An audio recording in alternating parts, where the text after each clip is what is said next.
minute to go ahead and like share that we were live. Okay, I'm cool with that. So if you can go head over to your personal stuff and say like, "Yo, we're live." All right, let me do that. I'm gonna do it on our socials. Let people know we are live. And if you have already joined us, thanks for coming for episode 3 of only 2001 to 2005.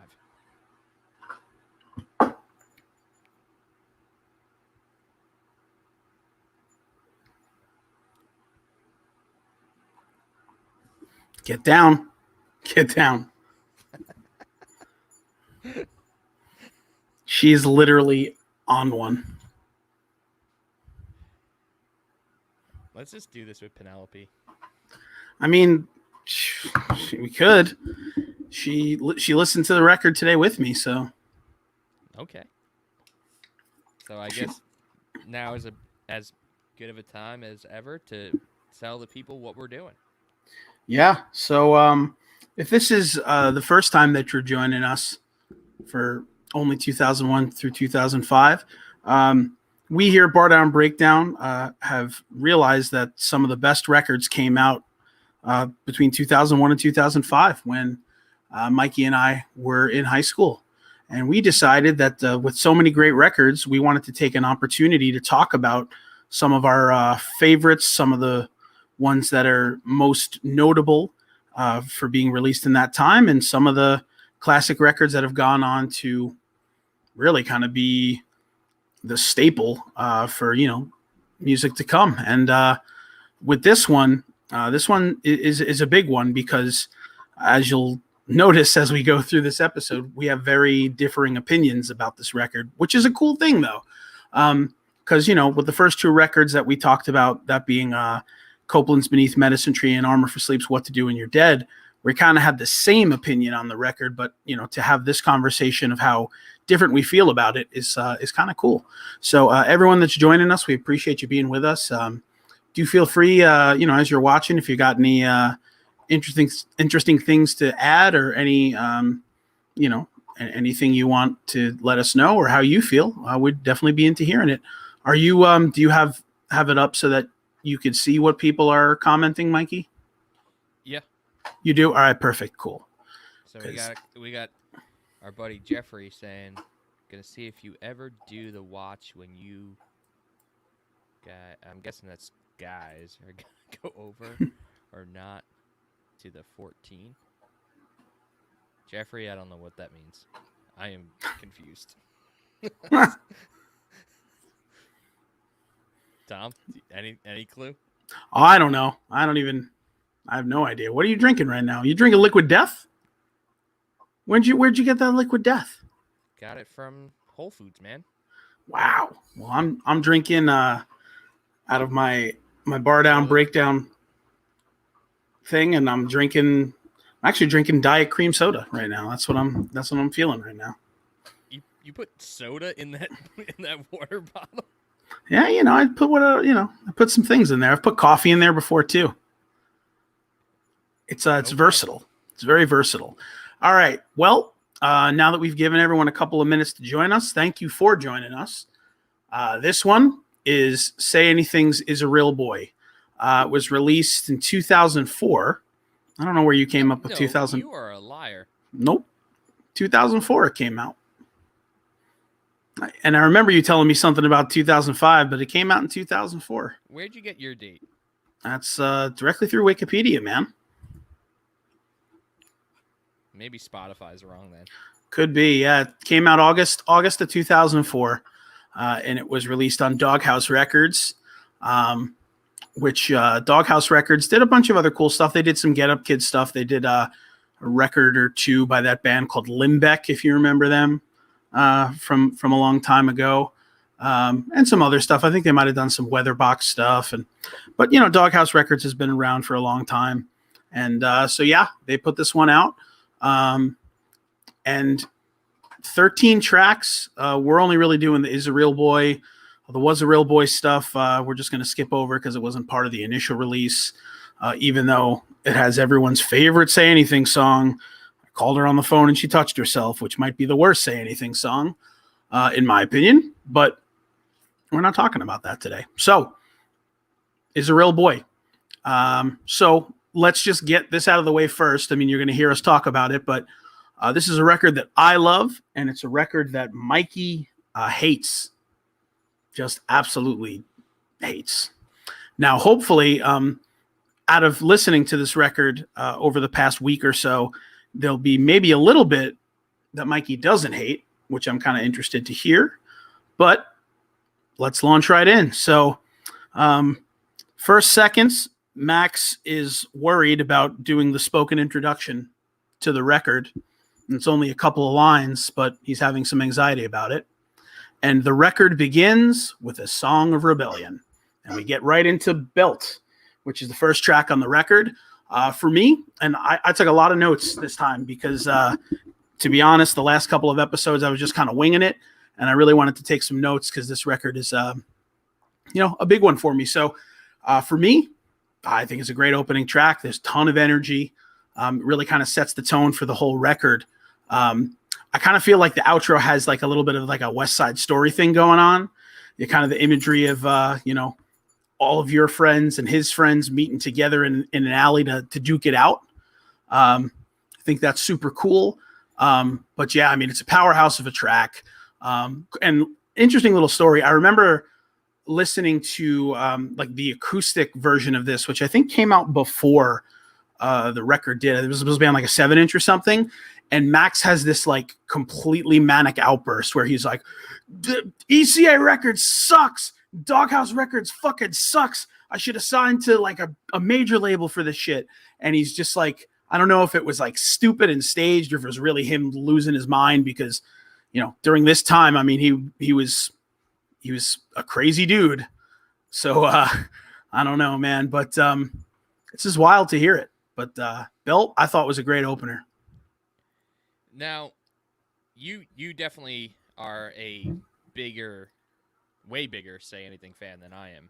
So this isn't a concept in any form or like what is the backstory of Say Anything? Because I've never dove into them as much as you has. So I think talking about this record, they've said that it's like supposed to be like a rock opera, or at least like Max wrote it to be like a very theatrical Yes. kind of performance. And like I was reading a little bit about it, and they said it's very meta, quote unquote. It's like the album is about the band Say Anything, like writing this record, and like kind of the trials and tribulations that go along with it, supposedly.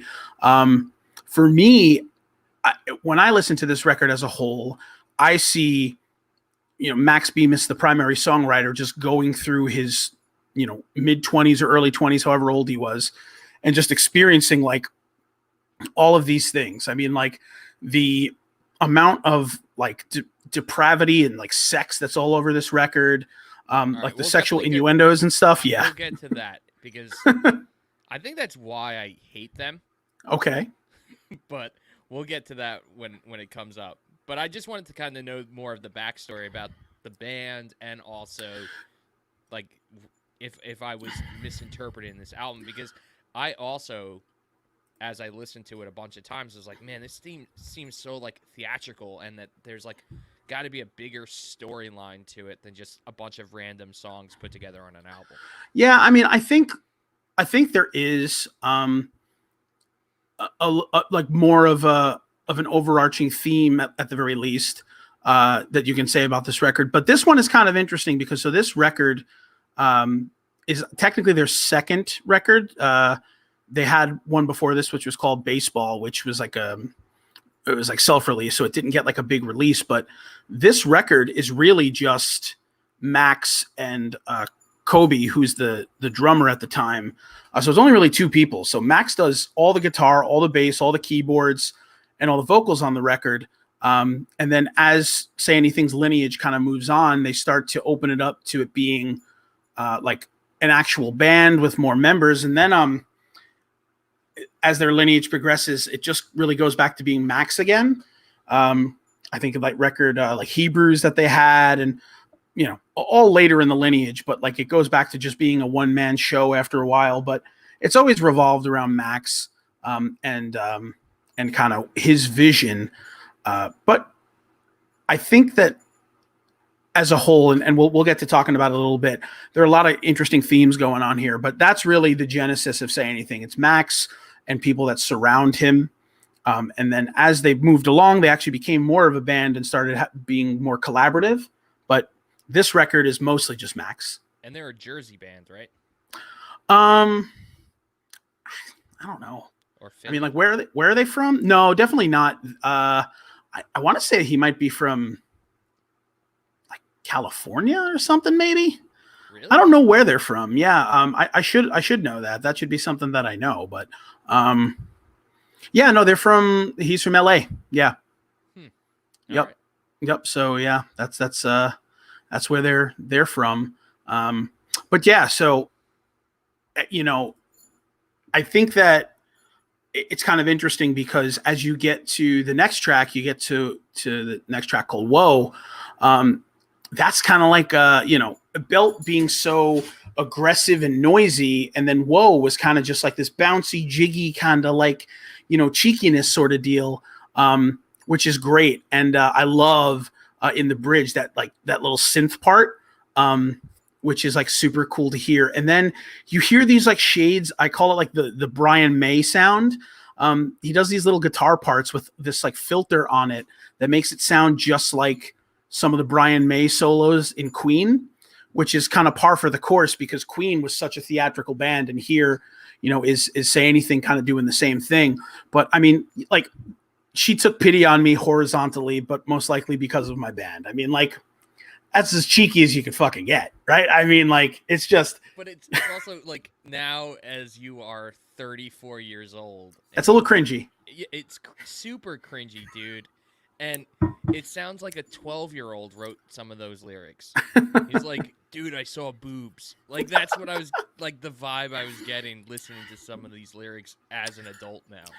But you know what I think is, so I agree with you. I think that there's a lot of cringy on this record when you listen back to it. But I think that the way he uses wordplay and the way that he writes, I think is so... It's very, what's the word I'm looking for? It's like very, it's honest, but at the same time, it's like linguistic. And I think it's really cool because a stark contrast from like a band like Armor for Sleep, who like, I don't think they use as much like kind of flourishy linguistically. They're just kind of like very, kind of, this is what we're writing about and this is it. Whereas like, I think Say Anything, I think when they wrote this record, he might have broken out a thesaurus or something and was really trying to find like interesting ways to kind of wrap up this sordidness and wrap up this like cheesy, like sex appeal kind of deal. You don't think so? You can't see past that? I can't, dude. Okay. And I know I told you this earlier this afternoon before we went live. I can't get it out of my head that it is like if Dane Cook was in like a pop punk or punk band or whatever you want to call Say Anything. Like, I feel like that's who is singing, is Dane Cook. Like, I don't know why I can't get that out of my head. I mean, I don't think Max looks like Dane Cook, but I guess he's like, his voice is kind of a little... Does Dane Cook do like songs in his comedy like skits? I don't think so, or maybe he does. But I mean, I haven't listened to something that Dane Cook's done in, I don't know, like 15 years, right? I feel like they were popular at the same time, and they both like fell off the face of the earth at the same time. Like, when's the last time you heard Dane Cook's name? The last time I even thought about Dane Cook was I watched Waiting. And like, he was in that movie. He had like 3 lines of dialogue in that movie. But that's the last time I thought about him. I know he was in like a newer episode of some show. It might've been like Louis or something, where like he had some part, but I don't know. I haven't thought that guy in a while. Yeah. But and that's what I get. Like his his humor Mhm. is kind of what Say Anything's lyrics are like.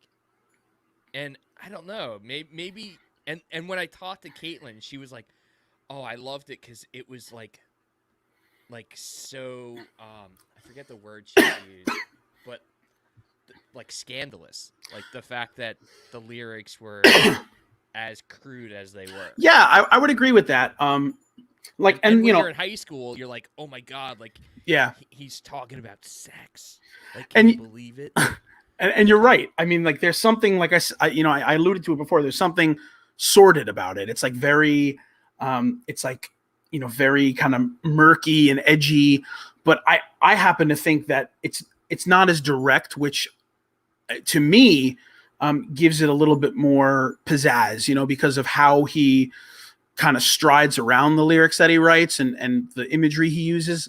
I think it's a little bit less direct than some other bands that like have tried to like use sex in their music, which I mean, it is what it is. Sex is it's real. I mean, you did it once at least, so that's why you have a baby. but Just once, just one time. This is the one and done. But yeah, so for sure. So going into the next track, the Writhing South. This song is one of those that like I don't think is like super perfect. Like there's a lot of songs on this record that like I love and will listen to over and over again. The Writhing South is really not one of them. The intro kind of feels a little out of place. And there's a callback to it as the song progresses, but and I think that's the best part of the song is that callback. Oh, the intro song? But like this song is the one that, bro, chill out. Penelope's got to chill. She's just on one. Come here, Papa. Penelope is mad that we're not listening to Say Anything's as a real boy. But so there's Penelope, by the way. She's just climbing on top. Let's just go to the next track then, because I think that's the only track that I actually like on this album. Well, the one thing I did want to say about it is the like sexuality on this song is probably the most in your face, where he does all those weird moans during the bridge, where it's like, and he's like, oh, and Penelope hates it too. She hates those moans, but she looks pretty happy. She is biting the shit out of me right now. But and then the very end of the song where Max Bemis is like, blah, blah, blah, blah, blah, which like he might have done to be like silly, but he also might have done because he might have been freaking the fuck out. Hold on 1 second. Chill out. My God. Anyways, so next song, which is the Say Anything song, right? Alive with the Glory of Love. I'll let you tell me what you think about it, but the one thing I do want to bring up about it is that it was in an episode of Scrubs, and it was in like one of the most important like parts of Scrubs. So if you're ever anyone out there is a Scrubs fan and you know anything about it, Elliot and JD, they got together in the very beginning of the show, broke up, had a really bad breakup, and I think towards like season 6 or 7, or like right at the end of season 6 into the beginning of season 7, they finally get back together. And they get back together in this scene where they're laying on a like in an on-call room on a bed, and they like just like either made out or had sex or something. And this song, Alive with the Glory of Love, plays. And it's just like, holy shit, what a, like this is a great song for this moment, just because it's, such an iconic song. And it has those like elements of sexiness and sordidness again. So I thought it was dope. I thought it was super cool to hear it in Scrubs, but I want to hear your thoughts on it, because first of all, it just like sounds good. Like it just like, that's one of the few songs where I'm like, all right, his voice sounds like, it sounds nice in my ears. Yeah. But then I was today years old when I found out that it was about the Holocaust. Yeah. Like Caitlin was like, yeah, I think this song's about the Holocaust. And then I had to listen to it again, and I was like, oh my God, it is. But then like that opening line, like, I want to do you right when where you're standing, how does that fit into this song? So the song isn't really about the Holocaust. It's about two people who are in love that just happen to be experiencing the Holocaust and being sent to, like concentration camps and stuff like that. And, they talk about, ghettos and Treblinkas and all that kind of stuff. But I think the songwriting is just absolutely aces because it really is a love story. It's a passionate love story, but it just happens to be. When I now knew the bigger story, I'm like, man, like how beautiful is that? A love song during this like really terrible and shitty situation. There probably were people, because it affected millions and millions of people. That maybe did fall in love during this really terrible time. Absolutely. And it made me think like, wow, that's genius. Like to write a song about that. I think it's just that opening line, like is just like, ugh. Yeah, like if you didn't realize, like if you didn't read further into the lyrics and realize it, that could turn you off. Like especially if that like imagery, just like that one line burned into your head where you're like, like that's okay, that's kind of gross. But I mean, like it's something to be said about the thought of people suffering in concentration camps, emaciated and dirty, but still he loves her so much and he has so much passion for her that he wants to do her right where she's standing, regardless of the situation they're in. So, but that's, the whole idea is that they're alive with the glory of love, aside from the circumstances, the hellish circumstances, it's their love for one another that is keeping them alive through the tribulation. So, just a wonderfully written song, and it deserves all the praise that it gets as being like the track on the record. But the next song on the record is honestly one of my favorite songs on the record. And I know a lot of people kind of give this one the skip treatment because of how long it is. And it's kind of a little slow and plodding, but I mean, like, I love the pace on Yellow Cat / Red Cat. Man, for me, the instrumentation, I feel like it's just such a buzzkill being the track right after what you said is like the Say Anything song. I can understand that, but I think that the album needed a slower paced song because you've got Belt, which is fast and frenetic, Alive with the Glory of Love, which is fast and frenetic, Whoa, even though it's a little more bouncier and pop, it's still a faster song. And The Riding South has parts of this of that song that are really fast. And then Yellow Cat, Red Cat just kind of slows it all down. But like the imagery painted in this track, just like how he talks about like the insanity of people who you might call your friends and just how like weird and strange they are. When he talks about, his cousin Greg, who watches MTV and just makes fun of the hip hop videos. But he's just, he cackles to himself, but really he's just like a loner sitting on his couch that like has nothing better to do. And, then you talk about, the guy who's, just pretty much drunk and stoned all the time. And he just wants to see someone he respects without his clothes. So he's just like, is begging for like some love and affection. And it's just like kind of a good synopsis of the ruts that human people can get into and how superiority complexes can make you feel like you're on one plane when in reality you're not.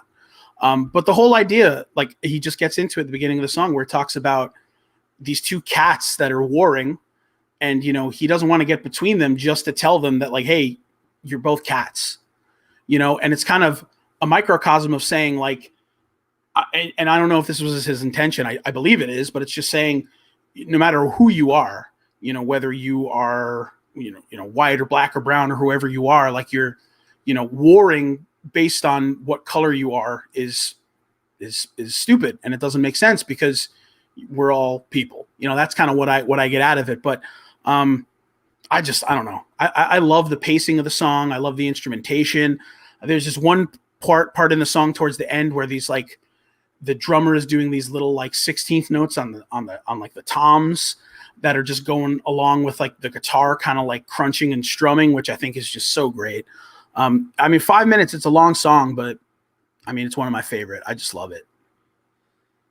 I guess like musically, I actually really like Say Anything. I just don't think he has a good voice. Okay. And I know I've said it already, but I feel like it's just Dane Cook singing songs. And I I mean, can't get past that. No matter how many years have gone by, I still can't. But well, I I do can appreciate how talented the guitarist is and yeah, the Max. drummer is, and like Max is just an insanely talented dude. Emphasis on the word insane, because he's talked about it before that he was, during the writing of this record, he was diagnosed bipolar, but I think he was on and off meds, which in the records to come he'll allude to in some of the imagery that he writes about. But I mean, like, you can tell that like some of this is really unhinged, and I think the next song is just such an interesting kind of crossover between the lyrical nature of the song and how the song sounds. So that's the feudal. And I mean, when I first heard it, when I was young, I just thought that this song was so raunchy, but I thought it was so true and like made so much sense. So, the first word in the song is shit, shit, bang, bang, nothing makes sense, bang, bang, just such again, another good bouncy pop track. But I guess I just don't look for music to be raunchy. okay. Like that doesn't move. And we talked about this with Mhm. Steve from Yeah. EA Sports. Like Mhm. music moves me. Yeah. Okay. And like I feel it, and I just raunchy. I'm not a raunchy person. I don't want music. Like I don't relate to raunchy music. I get what you're saying, but I think what makes this relatable is it like being able to relate to it, and especially like maybe now listening to it, it's not as relatable because we're in our 30s and the hormonal stages of life have passed. But like in high school, like you would listen to this and like not, I'm not saying that it would make you like horny, but like you would listen to this and you'd be like, oh, eat, sleep, fucking flee. Like that's that's all I want to do with my life. I just want to eat, sleep, have sex with people, and then leave. Go on to the next place. It's like he's singing about the things that all hormonal teenagers are kind of daydreaming about, which I think is cool. But again, it's just the way he wraps it up, the way that he disguises some of this stuff is really wild. Now, granted, some of it is in your face, but some of the imagery he uses, some of the way he uses wordplay to get his point across, I think is so much more developed than some of the other bands that existed around this time. I don't know if you'd agree with me on that, but like, it's just, if you go and like read all of the lyrics to all these songs, just like the picture he paints, I think is so much more colorful than some of the other bands that existed. And I think that's what makes me like this so much, other than the music, which I of course love so much. Yeah, I could see that. But does he hide it that well? Because like the album cover, even though it's a branch, is probably like symbolizing a wiener, right? And I mean, like, and like some of it is blatant, but I think that was by design. I think like, some of the more in your face shit that's on this record is there purposefully, because he wanted it to be a little bit shocking and he wanted it to be a little bit more aggressive than anything else. But I think that when you, like I said, when you dig deep into this kind of stuff, it's pretty cool. Spider Song being the next track, which again is one of those very much where there's some simplicity to it, but there's like just his anxiety and how lovelorn he is in the very end of the song. But the one thing I did want to bring up is Razia's Shadow. Exactly, and I wrote it. But yeah, so this song is what really is the impetus for Max's character in that musical. And he literally, I'm the spider, crawl inside her. He took the line right from that, which I think is super cool. That album. So sorry. Yeah, when did that come out? That came out in what? Like 2008, probably. When did Wonderland come out though? Because maybe we could talk about that one. Probably after that. I would guess like 2007. Yeah, I don't know. We'd have to look into that, but both great records. But Spider Song is awesome, man. And I think this song has one of the most memorable choruses on the record because it's just so simple, I'm growing legs, I'm the spider, crawl inside her, just like very basic, but very well weaved. Pun intended, of course. But I think what I love the most about this song is the very end of the song, where I'm paraphrasing the lyrics, but essentially he says, like too stoned to call you, like I want to tell you that I love you, but I'll just fall asleep instead. And I mean, like, if that doesn't accurately paint the picture of like someone who is suffering from depression and has anxiety, is just self-medicating and getting stoned all the time. And then he does this ultra dramatic sigh at the end of the song. That's just like, and I mean, that had to be deliberate, but it's perfect. It really is. Yeah, I'm actually listening to that song right now. Are you? Dude, we figured that out last time. And that's right, yeah. And it's helping you out, right? It is. Because, first of all, even my favorite bands, I don't know song titles. So, the fact that Say Anything was never one of my favorite bands. Exactly. Yep. This is definitely helping. So we're kind of at like the halfway point of the record. Are we getting any, because I can't see it, do we have any feedback or anything from anyone, or is people just patiently listening? So you don't have like the comment section on the top? It says like comments, banners, brand, private chat. You don't have Oh, yeah, there it is. If you go to comments. Oh, I see it now. Yeah. Okay. So Career Day, awesome band, by the way, was saying that it was the episode that had a near kiss situation. Oh, was it a near kiss situation? Oh, where he's talking about Scrubs. I could have sworn like it was a full on, but I could be wrong. I haven't watched back. And look at Miss Bellardi just asking us why Hickey's in right now. Just loves the Islanders. I love that. I wish. You know what? When we were in high school, I had no idea that she was a big Islander fan, and I already loved her as a teacher. But if I knew that she was a huge Islander fan, she would have been number one. Number one. Sorry, Number Mez. one. Actually, I never even had Mez as a teacher, and I never had her as a teacher either. No, I never had her as a teacher either, and I don't know if I ever had Mez as a teacher. I don't think I did. I didn't. I just had Thomas Ventimiglia. He screwed my brain up all sorts of good ways. So, like I said, that's probably the halfway point of the record. The next song, Orgy of Critics, is my least. Other than Admit It, which I'm going to get to. Oh. Probably my least favorite song on the record, Orgy of Critics. It's just like, it's so loud and dissonant and like frenetic, and I think it's that way purposefully. It's just like out of place. It's like the record is so melodic, and then there's this song that's just like loud and angry. And if I remember correctly, and someone will have to correct me if I'm wrong, but I think on the actual CD booklet, these lyrics never made it to the CD booklet for some reason. I always wondered why that was. But like the lyrics are there for Spider Song, then it goes right to Every Man Has a Molly. But just I don't know, the brought me to my knees part, that part's kind of cool. But other than that, I skip this one every time. And I was listening to it on record, so I couldn't skip it. So I was just sitting there kind of like, okay. And then the next song is another one that kind of definitely didn't hold up. So Every Man Has a Molly, where he pretty much, just talks about not being able to have rough sex with Molly Connolly again. And that's like the Blink-182 humor, right? Like, yeah, that's really pants and jacket. Yeah. So like, the thing I thought that was just so corny, and as a 34-year-old, I'm like, ugh. Does he listen back and be like, man, I wish I didn't write this song?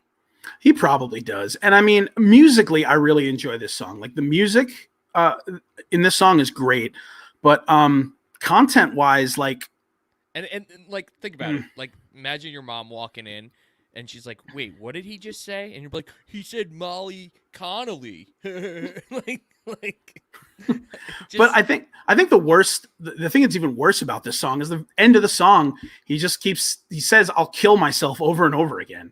It's just like, okay, this is like a little too much. Like, it is too much.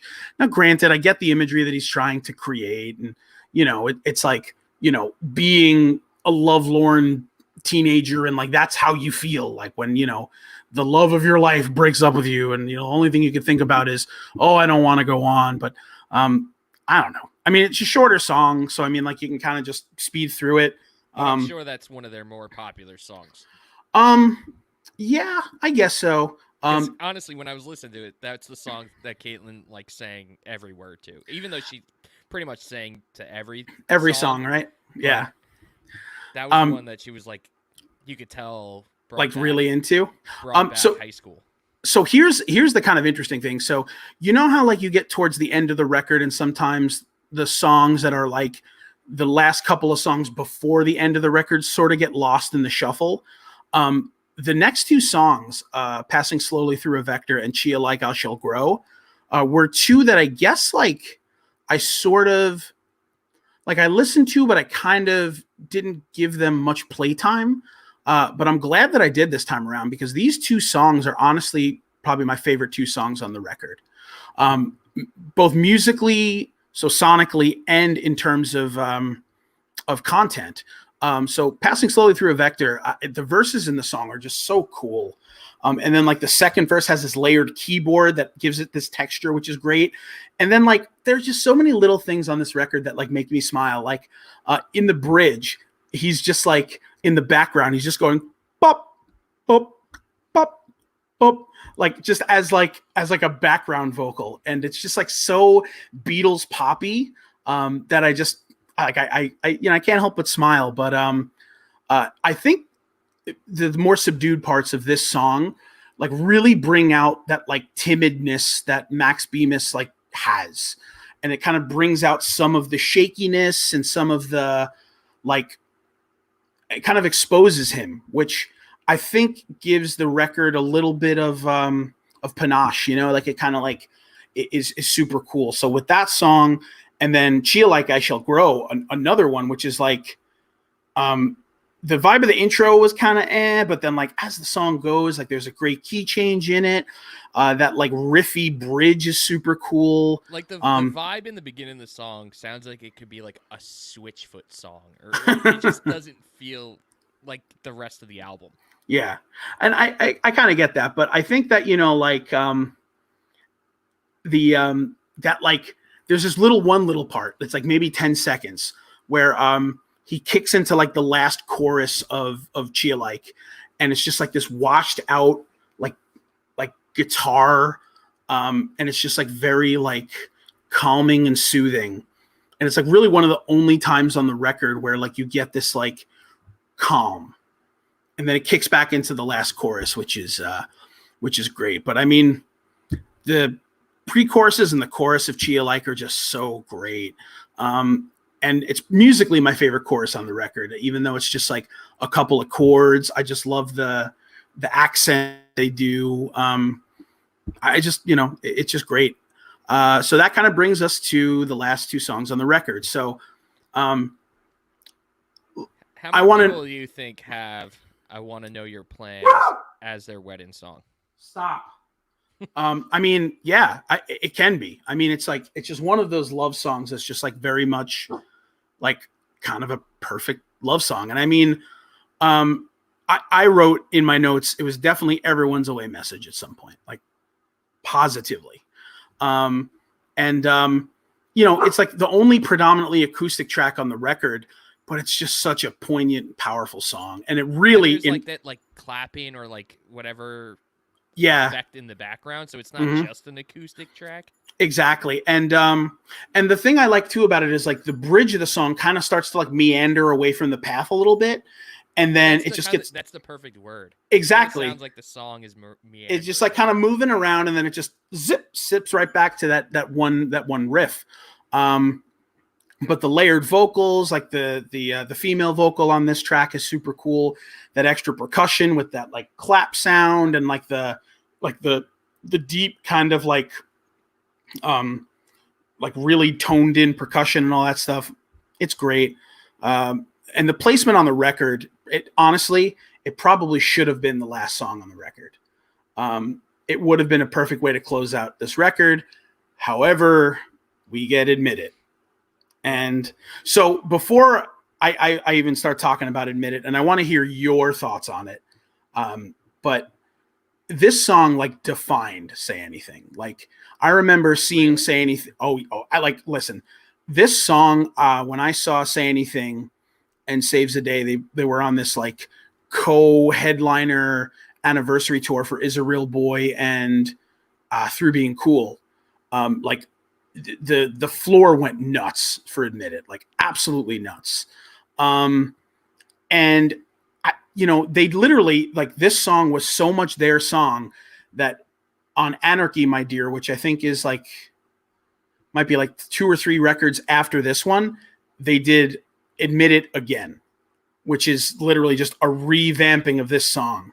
It's a totally different song, but it's like the same idea with the spoken words and all that stuff. And it's more scathing, Admit It Again is. I think he's specifically talking about like someone at like Pitchfork or Stereo Gum. I don't fucking know, man. But, other than, like the choruses and the bridge, like where he's actually singing, I went back and listened to the song and I'm like, I can't even listen to this. It's like it's the guy that acts like he doesn't care what people think, but he clearly cares so much about what people think about him. Oh yeah, absolutely. Absolutely. And it's like just some of the stuff that like he says is just like so cringy. Like, what does he say? He says like thrift store Gestapo. And it's just like, I feel like this specifically, he purposefully tried to be as like literary and linguistic as he could. It's almost like forced. Here's the best. Yeah. So it's not only forced, but here's the best comparison I can give. So you look at a guy like Nick Newsham from Gatsby's American Dream, and he makes all of that like language and like all that kind of stuff like seems so effortless, and it doesn't seem so manufactured. Whereas this, and that's correct you. I'm pretty sure Bobby wrote all those lyrics. Oh, well then Bobby's the one that but at least Nick made it sound like very casual, But and I think that's the thing that like is so upsetting about Admit It. Like throughout the record, like he does such a good job in like making things sound more literary and making things sound more like detailed, and it works on the rest of the record, except here. Here it's just so forced. It's just brutal to me. And to be honest, like the whole idea of like the spoken word parts, they just don't do it for me. And the music behind it doesn't do it for me. Like it's just very like, and it's just like, so the brilliance is definitely in the rest of this album. And I guess to like wrap up what Is a Real Boy was going for, this song makes sense in that lineage, in that like from start to finish sort of deal. But like, I couldn't listen to this like if this came out as a single, like I wouldn't give this band a second chance. I really wouldn't. No. What was their single from this album? It was Live with the Glory of Love. Okay. Yeah. Because I know like the Called Her on the Phone song, that's like a B-side to this album, right? So it's like Is a Real Boy, Was a Real Boy, right? Yeah, so Was a Real Boy, I think, and I don't know, like I don't know the whole story. I don't know if Was a Real Boy were songs that were recorded for this and never made it onto the record, or if it was stuff that they went in and did later. But yeah, so that one song was, like the single from Was a Real Boy. But like the songs on Was a Real Boy never really did it for me. Like it never captured me the way that this record did. But Admit It is just like, everyone thought they were going to do just fine, their car and their guitar in 2004. Like anyone who loved music or listened to music, like that's all you could think about was just like, I'm just going to get out there with my guitar and play music to whoever wants to listen to me and go all over the place. So that sentiment in this song, I think, is the one that sticks out to me as being the most kind of like poignant. But the rest of the song is just like, I don't know, just kind of like, it's a little upsetting that the song ended on that note. The record ended on that note, I should say. It kind of gives me the vibe of like if Dawson from Dawson's Creek wrote a song. Okay. You know how he's always like acting like he's so intelligent and so like well spoken, and how he doesn't care what critics think of him, but he's like he really clearly does throughout the whole show, where that's kind of what I was picturing. For some reason, I was going back to like a '90s coffee shop where you got like snooty Ivy League kids sitting in a corner. That's what I was just getting when I listened to this song. Okay. I mean, like, and it's so funny because he's in the song, he's trying to like tear into those same kinds of people. That's what I mean. You know? Exactly.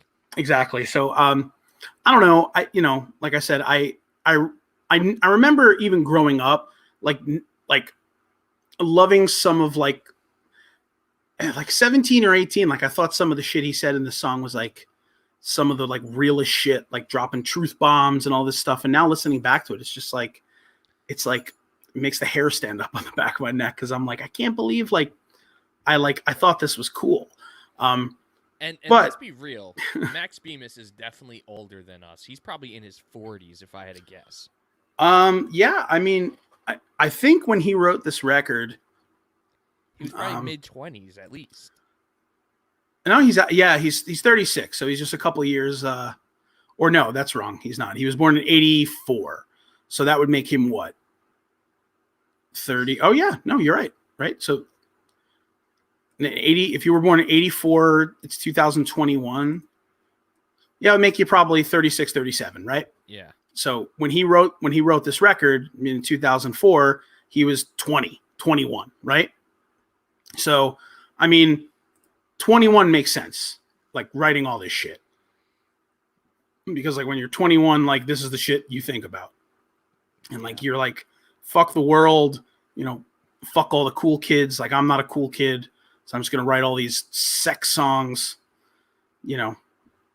walk around with my dangle out, like I don't know. I guess that's kind of like what the intention was. But and it's funny because so a lot of times I'm the kind of person who, as records go, like as like bands get older, I feel like they get better. But not for them. Not for saying anything though. To be honest with you, I mean, after this record, In Defense of the Genre came out, and like that one was cool only because it had so much music on it, and it had all of these guest spots from like all different people. But I feel like a lot of the songs were like barely fleshed out on In Defense of the Genre. Like there were only really like a couple of complete songs, and all these other songs were just like songs that sounded like they were put together in like a day or two. And it was just because Max wanted to put out like a double CD, 35 songs and just like make it different. But it never spoke to me, with the exception of like a song or two on it, like Is a Real Boy did. And then as their lineage, like as they started making more and more records, like I just lost sight of them. I mean, they had a self-titled record that had some good songs on it. They had this record Anarchy, My Dear, that had good songs on it. But then they had this record Hebrews, which was really, really weird. It was mostly like keyboards. And then they had this record, like, I don't know what it is, or I don't think it is, or something that just didn't do it for me. And their newest record that they did after they went on hiatus was called Oliver Appropriate, which is actually, a decent record. But, they just never really captured the magic of what they did with Is a Real Boy. And so on that note, final thoughts on the record and any other things that you were thinking as you were listening to it. What I would really love to hear from you is like a song where like it kind of like it almost turns you around a little bit. Because I know you don't love his voice. You have kind of negative thoughts about this record. But was there one song that you heard that really you were like, other than Alive with the Glory of Love, but it was like another song where you were just like, ooh, wow, like this is kind of cool? I listened to these songs when they first came out because you obviously made me. But now that I kind of know where, and because I was a bigger Forgive Durden fan, so hearing the Spider song, I knew that was a reference. Yeah. But then to go back and listen and then know, like, it's cool, right? All those years later that it was kind of what inspired the character that he played on Razia Shadow. Yeah. I thought that was cool, even though it's not really completely related. Mm-hmm. But I think that's cool. I mean, that's cool. But honestly, now that I know the backstory of Alive with the Glory of Love, I actually really think that that's genius, and Yeah. that should be like their only song. um, Honestly, I, for because for it's me, just such a cool concept. Because God, like in chaos and in like that miserable situation, mhm, to also then fall in love. It's just like, man, yeah, what like a totally like, and then you're imagining that these people survived the war, and mhm, it's their love that was what like got them through it. yep, I think that that kind of gave that song new life to me. mhm, And I literally found out about it today. I guess because that opening lyric, and like you said, mhm. if that's the first thing you heard from them, it could turn you off. Oh yeah, easy, That easy. that easily turned me off as a Mhm. casual listener. I get it. So so last licks here, like we've been doing with our other ones. Out of 10, what do you give this record? 5.6. 5.6. All right. For me, I give it a 9 out of 10, man. For me, it's just other than Admit It and other than an orgy of critics, I think the record is just fantastic. I love the musicality of it. I love, there's just little things that on this record that like I remember trying to mimic as I was writing as a youngster. Like one of the things I love so much, and it happens on a lot of songs, is like Max will just like make sound with his guitar. He does it on Belt a lot, where like, And let's be real, if I was a musician, I might have mm-hmm. given it a higher score, but No, that's I get that. I'm more of like, I need to be moved by the song and the I hear lyrics you. and the story, and other than what we just talked about, Yeah, it wasn't for me. I guess I don't know. that's fair. That's fair. And listen, I can appreciate you tackling this record. You know, being one that you don't particularly love, but it's one that you have to talk about because 2001 to 2005, this record was so important.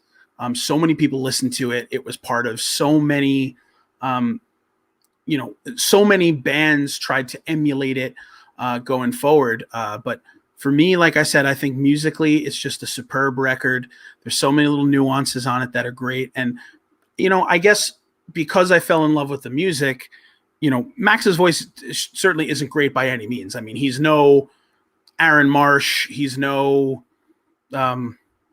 Mi Corazon No Falta from Christian. Bedlight Christian. Yeah. I mean, he's not like a world renowned vocalist, but the way the songs are written, I can't imagine them being sung by anyone else at this point. And to that point, there was like a little cool thing that Saves the Day and Say Anything did when they were touring together. They released like a split where they covered each other's songs. And then, of course, Saves the Day and Say Anything, Max and Chris were both involved in this project called Two Tongues, which they were both like lead vocalists. And it was kind of wild. And I don't know, it didn't come out in that era, so we can't talk about it. But Max covered Third Engine, which is one of my favorite Saves the Day songs. And Chris from Saves the Day covered Every Man Has a Molly. And it just like, it didn't work with Chris's voice. It just didn't work. Like the creepiness of that song is amplified by like Max's like gritty kind of like clowny voice. And I think that lends to what makes these songs so great because that when I watch you, like if anyone else is singing it, like it just doesn't have that same texture. It just doesn't. So I think that's why I can overlook that he's not the greatest vocalist because I think just it's perfect for these songs. But yeah, for me, 9 out of 10. This is one of my favorites. I'm super stoked to have it on record. Shout out to Newberry Comics for doing a cool release on it. Now, can I just give a positive? Give a About positive, Say please. Anything? Yeah. The very first night that I met my now wife, she was wearing a Say Anything shirt, and that is how I knew she was cool as ice. So, even though they're not my favorite band, the fact that she knew who that band was instantly just let me know that she gets it. So that was the deal breaker. Her Shout out to showing Caitlin up Ryan. in a Say Anything shirt. Yeah, it was. I definitely I would have loved to, if the stars aligned, I would have loved to have her instead of you on the left side or your right side of this, because it would have been awesome to hear her talk about some of this stuff, just because I know how much she loved the record. But like I said, I kind of enjoyed this because, number one, I did kind of dig seeing you break out of that shell and being like, okay, well, I kind of like this, and this is kind of cool. But, a lot of these records that we're going to talk about, we're going to have the same opinion on. We're both going to think that they're great. So it is cool to kind of have a dissenting opinion every now and again, between you and I, just to kind of keep it fresh, because, I'm sure the next couple of records we're going to talk about, we're probably both going to love, and it's going to be that kind of same dynamic. So kind of cool that we were able to pull this one off. So, not to put you on the spot particularly, but, I picked this one. Is there one that you had in mind? I don't know. Weather's starting to get nice. Okay. And I'm a very seasonal listener. Okay. And there's a few artists that kind of get me into that spring and summer vibe. Okay. And one of them is the Rocket Summer. Ooh, okay. Dude, so we got 2 albums for the Rocket Summer that came out before 2005. Mm-hmm. So, do we want Hello, Good Friend? Or Calendar Days? Or Calendar Days. Ooh.